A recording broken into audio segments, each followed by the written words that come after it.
Welcome, ladies and gentlemen. My name is Dinesh, and we are gonna take a small overview over 1.4 in Kerbal Space Program. So I created these abominations that will never fly, but will be good enough for purposes here. So let's check out the list of the release note of KSP 1.4. So we can see here, first of all, they have upgraded the Unity engine. On the release notes on the forum, it mentioned that it could probably cause some performance enhancements. I'm not really sure about that, but it doesn't really matter. Okay, so this is a really nifty feature that is new, and I love it very much because I'm gonna explain why. So before when you have to switch between the vehicle assembly building and the spaceplane hangar, you have to resort to saving your craft here and go to the other craft here and load it and so on and go out of into the Kerbal Space Center and so on. But nifty, we have a switcher here, a switch editor, and it's really fast. And I think all the assets are loaded, even that we are going through the roof here. So but it's really just a very good quality of life upgrade here. So let's go further down the list. We will take a look at the end of this episode on this because I will launch it, and I will also sort up some things that is different 1.4 where it causes some bugs. We have also this here, I'm not sure what it is. Launch site, as I'm currently my KSP guru is at sleep, so I couldn't have him explain what this could be. So the map view launch site is, maybe it means that we can see the KSP center from space. I usually set up flag right in KSP Space Sensor just for that purpose, to be able to see it where it is. So we have a new updated engine sound. I am yet to identify the new ones here. The particle engine is upgraded to Hurricane. This is probably mostly for what you see when you launch your rocket. You get those clouds. Sorry, my first language is not English, but you get those plums. Yeah, plums is the correct word. I had to think about it about 10 minutes. So we have also vessel naming, a new method to attach naming information to command modules, so you can rename portion of your vessel. So why would I want that? I'm not sure, but I am sure actually how I would be using this. So if you click here on this pod, which is also new, we can go to configure vessel name, and we can see here that we can now name it here for whatever it calls. So for example, the pod or ship. So this is indicator, and you can give it the indicator. The higher the number, that means that this will be the most dominant name. So as for example, if we check over here, we can see if I've named this to rover, and I can also give it the rover icon. So that means that as long as everyone is attached together, this will be the dominant name here, the number 10 there, because that's our highest priority. So you can do this with satellites and so on. That means that you don't have to actually, if you're launching a satellite, you can make your satellite part with its own command module. It will have its own name, and you don't have to rename it afterwards. So yeah.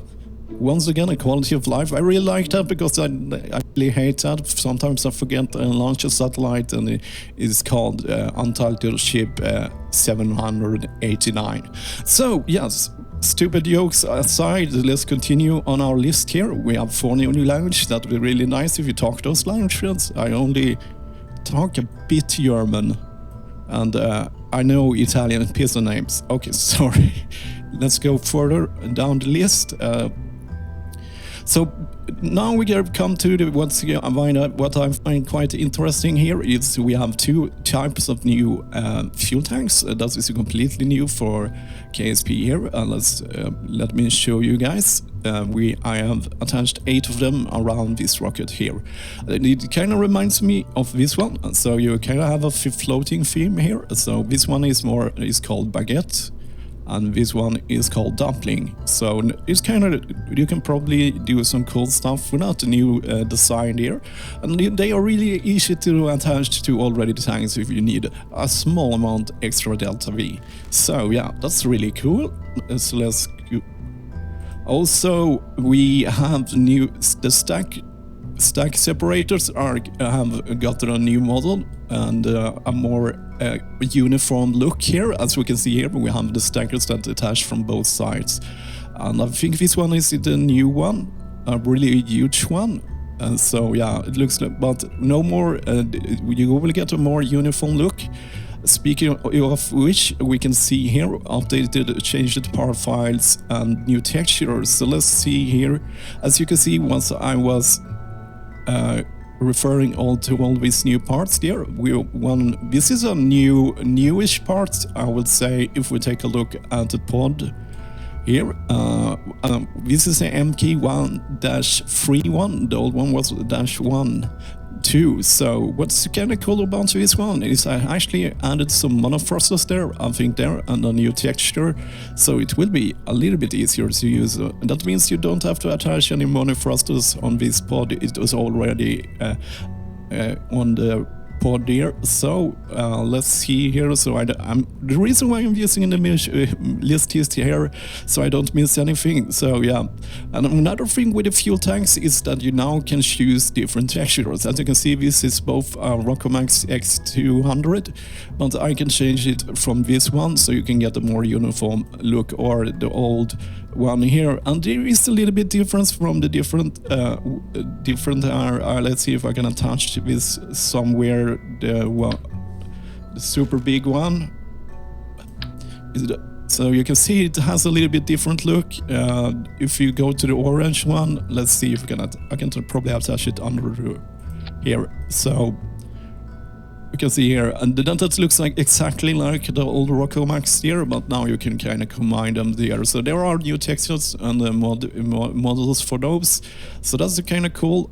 It's not only the Rockomax part of fuel tanks that has been given an upgrade, or I would say a change. We also have the RCL fuel tanks here with two different textures to use, which is more or less the similar. Why I'm so excited about these texture changes, maybe this will open up for models that we can add extra textures to our already original parts, so they can just add in some new ones. That will be super cool, because that will give a new look for the rockets. And not only that, the fairings, as we can see here, has been given two different new looks, or three different new looks here, which I must be honest, I kind of like the old ones a little bit better than these ones. Maybe the black ones would be useful to use look-wise here. So let's see here. I will take us. Well, ladies and gentlemen, here we are at the launch pad, and you're probably noticing something directly here. We have no portraits of the Kerbals here, so it could be very hard to EVA. I know this bug will be fixed in a week, but until then, you can always press on your crew crash, and then you can go EVA with your Kerbals like that. So if you want to put out more Kerbals, you can always use the key right beside P to switch over back to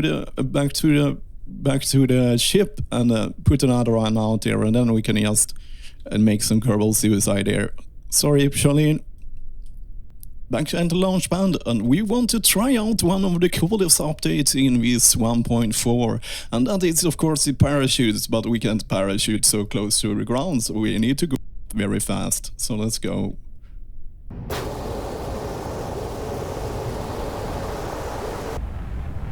So one of the things I was talking about the Shuriken here, I imagine that the plumes are a little bit nicer resolution here. We can see I think they look a little bit less blurry, and they look a little bit nicer here. I think also the re-enter effects has get some upgrades. Maybe I'm just imagining this stuff, but yeah. And I wonder how long she can hold on here. So we are going backwards here, and this would be suicide if it wasn't for the new security. So now we have a very nice deploy shoot here. So you can also set the minimum pressure and where the altitude. It works kind of the same like the ones on the ship, but you don't have to worry about it. We can see we have gone straight up here, and we're just gonna spin a while here, and then we will meet each other around 3,000 meters, because I will meet each other when they deploy for the first time.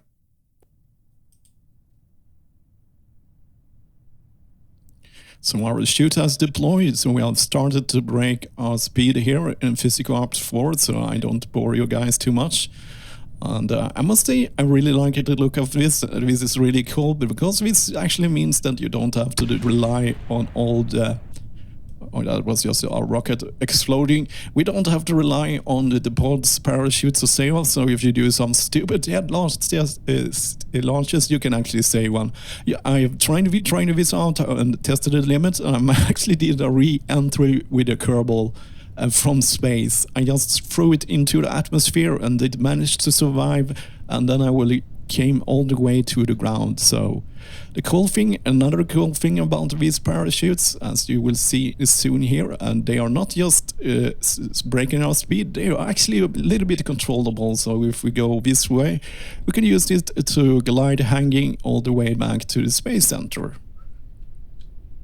So if you go this way, you will brake, or you can go this way. I don't know if there are any wind directions in Kerbal Space Center. I'm not sure about this, but with some luck, let's see here. Let's speed this up and see if I can land at the Kerbal Space Center.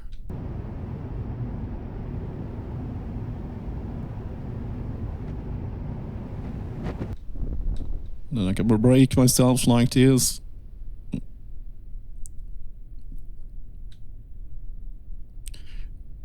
So if we are using Kerbal Engineer, we can see our horizontal speed too, so we can actually control it a little bit, because we know what's happening here. I'm only going 2 meters here, but I think I want to go this way a little bit.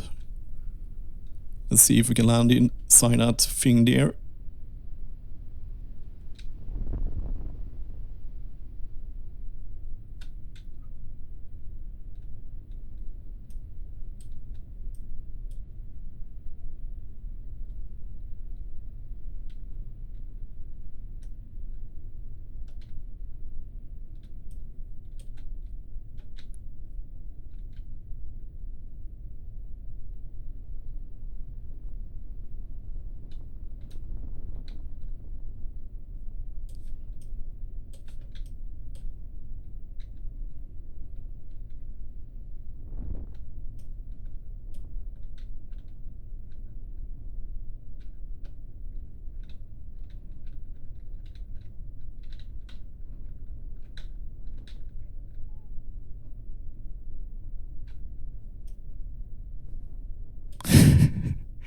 Partially, she hit the wall there, and as you can see, she's not happy with this result, but as you can see, it's a really cool parachute.